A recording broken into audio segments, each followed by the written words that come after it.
जरा सोचो, एक दिन तुम समुद्र के बीचों बीच सफर कर रहे हो और अचानक तुम्हारी नजर पड़ती है एक ऐसे जहाज पर जो पिछले 100 सालों से लहरों में भटक रहा है, बिल्कुल अकेला, रहस्यमय और सोने से लदा हुआ। कहानी की शुरुआत होती है साल 1962 से। इटली ओशियन सागर की लहरों पर तैर रहा था एक भव्य cruise ship MS Antonia Grazia. उस रात शिप के डांस हॉल में रौनक लगी हुई थी। हर तरफ हंसी खुशी, संगीत और नृत्य का माहौल। लोग अपनी ही दुनिया में खोए हुए थे। लेकिन तभी कैमरा एक रहस्यमयी हाथ पर रुकता है। वह हाथ धीरे धीरे एक लीवर खींचता है और अगले ही पल हवा को चीरती हुई एक स्टील वायर पूरे डांस हॉल फ्लोर से गुजर जाती है। पल भर में हंसी खुशी का माहौल चीखों में बदल जाता है। सारे यात्री वहीं ढेर हो जाते हैं। लेकिन इस हत्याकांड में एक छोटी बच्ची केटी बच जाती है। उसकी ऊंचाई कम होने की वजह से वायर उसके ऊपर से निकल जाता है। वह भय से कांपती हुई जोर जोर से चिल्लाने लगती है। और फिर उस रात के बाद इस जहाज का कोई नामो निशान नहीं मिलता। 40 साल बाद अब समय आता है 2002 का। समुद्र में एक सालबेज क्रू काम कर रही होती है। इनके कप्तान का नाम है शॉन मर्फी, एक शख्स लेकिन समझदार लीडर। उनकी टीम किसी टूटे फूटे जहाज को किनारे तक खींच कर लाती है और इस कामयाबी का जश्न मनाने लगती है। उसी दौरान इनके सामने आता है एक रहस्यमयी शख्स, जैक फेरीमन। वह खुद को एक बेदर पायलट बताता है। जैक कहता है कि उसे समुद्र के बीचों बीच एक पुराने जहाज के बारे में जानकारी है, वही एंटोनिया ग्रेजिया जो 40 साल पहले अचानक गायब हो गया था। जैक के अनुसार उस जहाज में बहुमूल्य खजाना छिपा है। लालच और रोमांच दोनों ही चीजें सुनकर टीम मान जाती है और वे सब उसके साथ उस दिशा में निकल पड़ते हैं। कई दिनों की यात्रा के बाद जब वे उस जगह पहुँचते हैं तो पहले तो सबको निराशा होती है। वहाँ कोई जहाज नजर नहीं आता। लेकिन तभी समुद्र की धुंध के बीच से एक विशाल परछाई सामने आती है और जैसे ही वह करीब आता है सबके रोंगटे खड़े हो जाते हैं। वह वही जहाज था, एंटोनिया ग्रेजिया। पूरा का पूरा शिप बिल्कुल वैसे ही जैसे 40 साल पहले था। लेकिन समय की मार और वीरानी उसमें साफ झलक रही थी। मर्फी और उनकी टीम जहाज पर चढ़ते हैं। जहाज सुनसान था लेकिन वातावरण भारी और डरावना। चारों तरफ अजीब सी आवाजें गूंज रही थी। टीम आवाज का पीछा करते हुए एक पुराने क्लॉक तक पहुँचती है। उसका पेंडुलम अब भी हिल रहा था, जैसे किसी ने अभी अभी उसे छेड़ा हो। लेकिन जैसे ही वे करीब जाते हैं वह अचानक रुक जाता है। इतने में पास रखी मेज पर पड़े स्क्रिपल अपने आप बदलने लगते हैं और शब्द उभरते हैं, वेलकम। सबके होश उड़ जाते हैं। आगे बढ़ते हुए अचानक फ्लोर टूट जाता है और टीम का एक सदस्य नीचे गिरने लगता है। उसी समय मरीन उसका हाथ पकड़ लेती है और खींचने लगती है। लेकिन जैसे ही वह झुकती है उसकी नजर सामने जाती है। वह देखती है एक छोटी बच्ची, वही केटी जिसकी चीखें 1962 में जहाज में गूंजी थी। लेकिन अजीब बात ये थी कि 40 साल बीत जाने के बावजूद उसकी उम्र जरा भी बढ़ी नहीं थी। यह समझते देर नहीं लगती कि यह किसी इंसान की नहीं बल्कि एक आत्मा की झलक है। मरीन उसे घूरती रह जाती है लेकिन अगले ही पल बच्ची गायब हो जाती है, मानो वह कभी वहाँ थी ही नहीं। घबराई हुई मरीन अपने साथी को ऊपर खींच लेती है।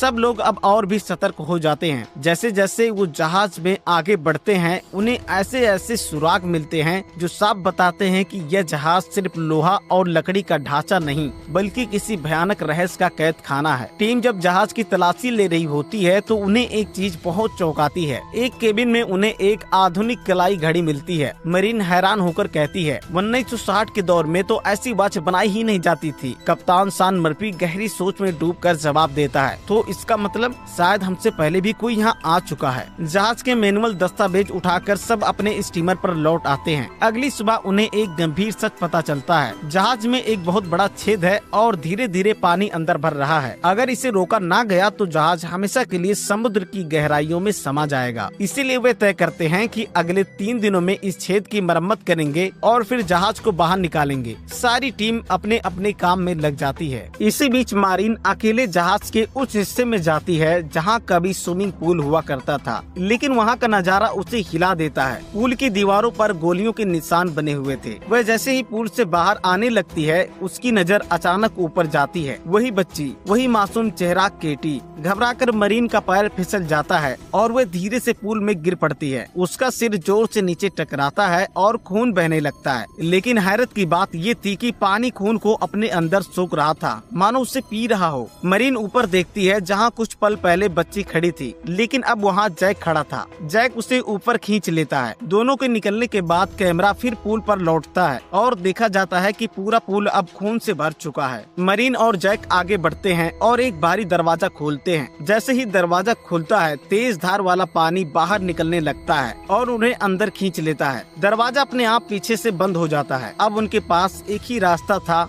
आगे बढ़ना। कुछ देर बाद वे एक बड़े केबिन में पहुंचते हैं। वहां रखे थे 9 विशाल लकड़ी के बक्से। बाकी साथी भी आ जाते हैं और सब मिलकर बक्से खोलते हैं और अंदर जो दिखता है वह सबको हैरान कर देता है। हर बक्से में रखा था सोने की ईंटों का ढेर। कुल 9 बक्से और हर बक्से में 28 सोने की बार यानी खजाने का एक समंदर। सारे लोग रोमांच और लालच में डूब जाते हैं। वे तय करते हैं कि जहाज को छोड़ो, सोना लेकर ही निकल जाते हैं। सोने को उठाकर सब अपने स्टीमर में ले जाते हैं, लेकिन उनकी खुशियाँ ज्यादा देर तक नहीं टिकती। स्टीमर के अंदर गैस सिलेंडर का नॉब अपने आप घूमता है और जहाज के पूरे माहौल में गैस फैलने लगती है। उसी वक्त मरीन को फिर से केटी की आत्मा दिखाई देती है। लड़की घबराई हुई उसकी तरफ दौड़ती है जैसे उसे आगाह करना चाह रही हो, लेकिन अचानक कोई अदृश्य ताकत केटी को धक्का दे देती है और वह गिर जाती है। तभी टीम का एक साथी इंजन ऑन कर देता है और अगले ही पल भयानक धमाका होता है। स्टीमर आग के गोले में बदल जाता है और उसमें मौजूद साथी जिंदा जल जाते हैं। अब मरीन के मन में एक ही सवाल है,